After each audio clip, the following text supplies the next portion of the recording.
और इस बीच ईरानी मुसल्लह अफवाज के तर्जुमान ने खबरदार किया है कि अगर ईरान के तवानाई के ढांचे को नुकसान पहुंचाया गया तो पूरे रीजन में यानी पूरे खित्ते में मौजूद अमेरिका और इजराइल की तमाम तवानाई, आईटी और पानी साफ करने वाली तंसीबात को निशाना बनाया जाएगा।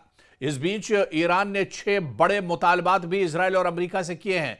दरअसल ईरान ने जंग खत्म करने के लिए 6 शराइत रखी हैं। दोबारा जंग न होने की जमानत, मशरिक़ वस्ता से तमाम अमरीकी फौजी अड्डों का खात्मा, अमरीका और इजराइल की जानिब से मुकम्मल हर जाने की अदायगी, खित्ते के तमाम महाजों पर जंग का खात्मा, अबनाए हुर्मुज पर नया कानूनी निज़ाम, मुखालिफ मीडिया के अनासिर को ईरान के हवाले करना। और इस बीच एक बहुत बड़ी खबर दरअसल लबनान से आ रही है, जहां इजरायली फौजियों की गुमशुदगी से जुड़ी हुई यह बड़ी खबर है।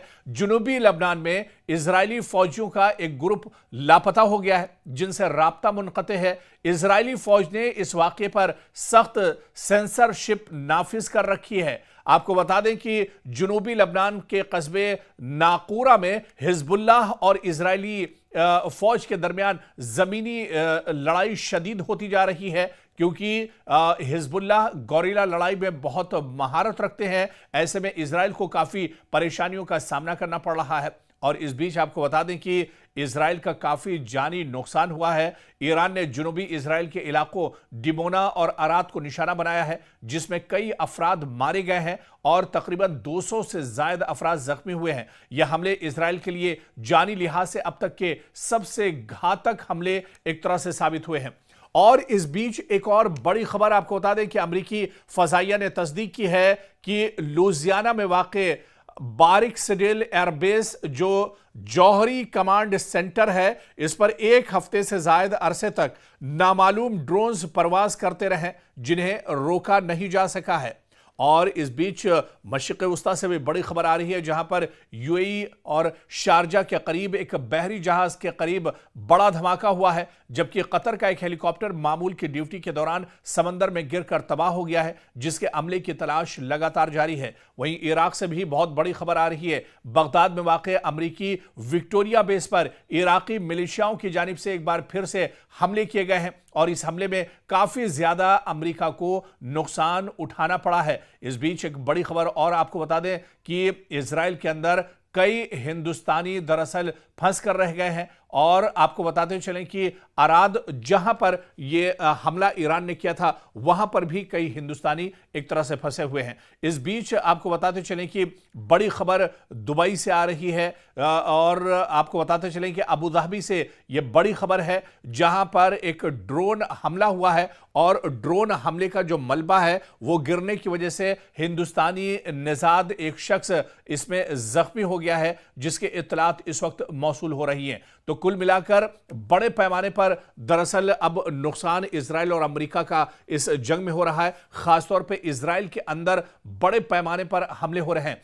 इस बीच मशरिक़ वस्ता से एक बार फिर बड़ी खबर आ रही है। मशरिक़ वस्ता के दरअसल कई शहरों में, कई ममालिक में ईरान लगातार अपने ड्रोन भेज रहा है, ड्रोन के जरिए से हमले कर रहा है। और बहरीन से बड़ी खबर आ रही है, जहां पर ड्रोन से ईरान ने हमला किया है। इसके अलावा यूएई से बड़ी खबर आ रही है, यहां पर भी ईरान ने निशाना साधा है। अबू धाबी से बड़ी खबर आ रही है, जहां पर ईरान ने निशाना साधा है। सऊदी अरब से भी कुछ इसी तरह की खबरें आ रही हैं। हालांकि सऊदी अरब से खबर है कि ईरान के ड्रोन को मार गिराया गया है, इंटरसेप्ट एक तरह से कर लिया गया है। और इस बीच बड़ी खबर, जो एक चौंकाने वाली खबर आ रही है कि अमेरिका का जो मिसाइल का स्टॉक है वो अब एक तरह से खत्म हो रहा है। और जो कंपनियां या फिर जहां पर मिसाइल तैयार होते हैं अमेरिका के अंदर, वो इतनी तेजी से मिसाइल तैयार नहीं कर पा रहे हैं जितनी तेजी से अमेरिका मिसाइल का इस्तेमाल कर रहा है। तो कहीं ना कहीं एक बहुत बड़ा झटका इस जंग को इजराइल और अमेरिका के बारे में माना जा रहा है। हालांकि इस बीच एक बार फिर से ईरान ने 6 शर्तें अमेरिका के सामने रखी है और यह कहा है कि अमेरिका अगर इन शर्तों को मान लेता है तो इस जंग को एक तरह से रोका जा सकता है। जबकि इस बीच आपको बता दें कि अमेरिका के सदर डोनाल्ड ट्रंप ने 48 घंटे का जो अल्टीमेटम दिया था, उसका वक्त भी अब तेजी से गुजर रहा है। लेकिन दूसरी तरफ ईरान के सदर मसूद पज़ेश्कियान ने पलटवार किया है। उन्होंने कहा है कि हम इस तरह की धमकियों से डरने वाले नहीं हैं, बल्कि इस तरह की धमकियों से हमें और कुव्वत और ताकत मिलती है, हम और मजबूती से दुश्मन के सामने एक तरह से डट कर खड़े हो जाते हैं। तो ईरान ने मुंहतोड़ जवाब एक तरह से अमेरिका को और डोनाल्ड ट्रंप को दिया है। इस बीच कुल मिलाकर अगर देखा जाए पूरे मशरिक़ वस्ता में अभी भी हालात बहुत ज्यादा खराब हैं, अफरा तफरी है, और ईद के बाद से, रमजान के बाद से एक तरह से फिर से ईरान ने अपने हमलों में शिद्दत लाई है। और इस बीच जो दो बड़े हमले ईरान की तरफ से किए गए हैं, एक डिमोना शहर पर हमला और दूसरा अराद शहर पर हमला, ये दोनों हमले अभी तक के ईरान के सबसे बड़े हमले माने जा रहे हैं, जिसमें इजराइल को बहुत ज्यादा जानी और माली नुकसान उठाना पड़ा है। खुद इजराइल के वजीर आजम बिन्यामिन नेतन्याहू ने कहा है कि यह हमला दरअसल इजराइल पर बहुत बड़ा हमला है। यह रात इजराइल की बहुत मुश्किल से गुजरी है, जिस रात डिमोना और अराद पर हमला किया गया है। डिमोना और अराद में तकरीबन 1-1.5 किलोमीटर के अंदर सिर्फ और सिर्फ तबाही नजर आ रही है। चारों तरफ मलबा ही मलबा नजर आ रहा है, घर टूटे बिखरे पड़े हुए हैं, लोग अफरा तफरी के शिकार हैं, लोगों में डर देखा जा रहा है। अभी तक दरअसल इजराइल में यह होता था कि जैसे ही खतरे का सायरन बजता था, लोग टनल्स के अंदर चले जाते थे, जेर जमीन जो गुफाएं बनी हैं वहां पर लोग एक तरह से सहारा लेते थे। लेकिन अब आपको बता दें कि इजराइल के अंदर लोग टनल के अंदर या गुफाओं के अंदर भी एक तरह से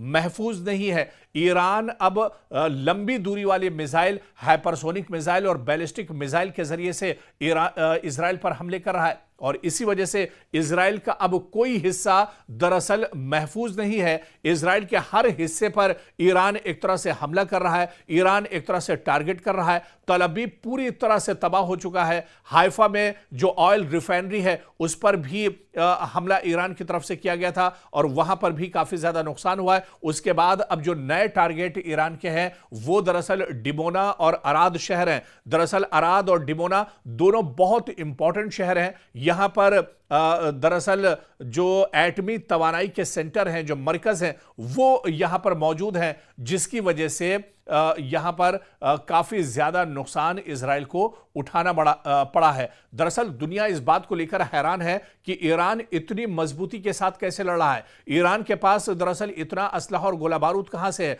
ईरान के पास आखिर इतनी तैयारी कैसे है। आपको याद होगा कि ईरान के supreme leader ayatollah Ali Khamenei जब शहीद नहीं हुए थे, वो जिंदा थे, उस वक्त ही उन्होंने दुश्मन को एक तरह से ललकारा था। उन्होंने इजराइल और अमेरिका को चैलेंज किया था। उन्होंने कहा था कि अगर दुश्मन इस बार जंग छेड़ता है, इजराइल या अमेरिका की तरफ से जंग छेड़ी जाती है, तो ईरान पूरी मजबूती के साथ, भरपूर ताकत के साथ दुश्मन का जवाब देगा। तो एक बार फिर से इजराइल और अमेरिका ने एक तरह से गलती की है ईरान को छेड़कर, क्योंकि ईरान ने कहा है कि इस बार जो जंग है वो आर या पार की होगी, और ईरान इस जंग को दरअसल अपने supreme leader ayatollah Ali Khamenei की शहादत और इसके अलावा अली लारीजानी की शहादत का बदला लेने के लिए यह जंग लड़ी जा रही है। ईरान के जो भी लीडर इस जंग में शहीद हुए हैं उनका बदला लेने के लिए दरअसल ईरान इस जंग को लड़ रहा है। तो ऐसे में हालात दिन ब दिन काफी शदीद होते जा रहे हैं, और जंग इस वक्त देखा जाए तो अपने पूरे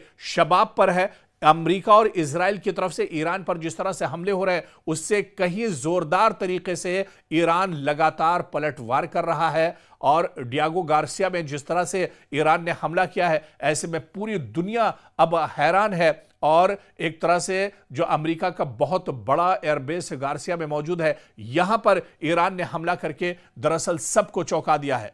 तो लगातार ईरान की तरफ से अटैक किए जा रहे हैं, लगातार जंग का दायरा भी अब बढ़ता नजर आ रहा है।